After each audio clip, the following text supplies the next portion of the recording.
अगर आप चाहते हैं कि तारक फिल्म्स का ऑडियो वीडियो सबसे पहले आप तक पहुंचे, तो हमारे चैनल को सब्सक्राइब जरूर करें और बेल आइकन को दबाना ना भूलें।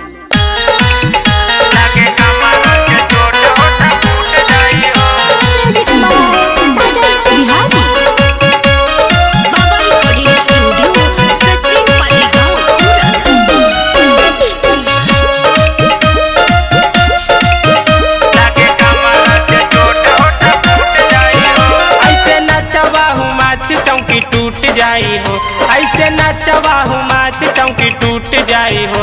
लागे कमरा से चोट होता फूट जाई हो, लागे कमरा से चोट होता फूट जाई हो।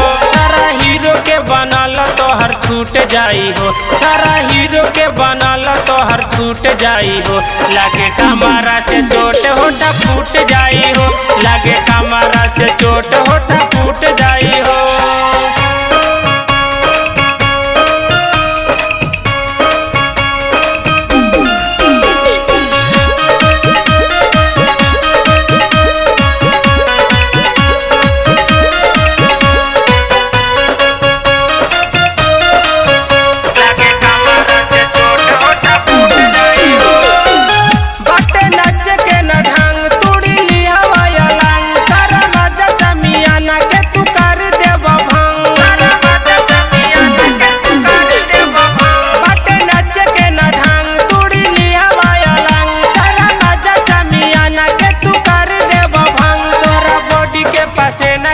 छूट जाई हो, तोरा बॉडी के पासे न कूला छूट जाई हो।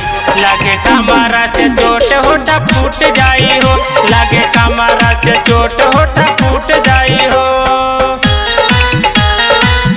लागे कमरा से चोट होता फूट जाई हो।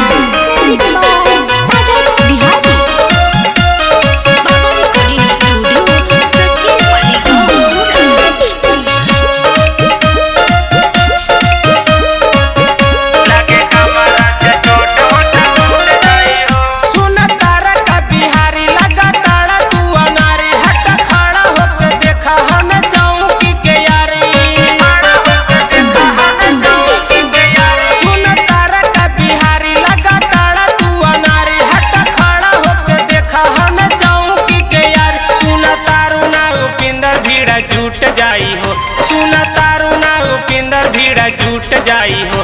लागे कमरा से चोट होता फूट जाई हो, लागे कमरा से चोट होता फूट जाई हो। ऐसे नचवा हूँ माच चौकी टूट जाई हो, ऐसे नचवा हूँ माच चौकी टूट जाई हो। लागे कमरा से चोट होता फूट जाई हो, लागे कमरा से चोट होता फूट जाई हो। सारा हीरो के बनल तो हर छूट जाई हो, सारा हीरो के बनल तो हर छूट जाई हो। लागे कमरा से चोट होता फूट जाई हो, लागे कमरा से चोट होता फूट जाई हो। बाबा रिकॉर्डिंग स्टूडियो, सचिन पाली गांव, सूरत।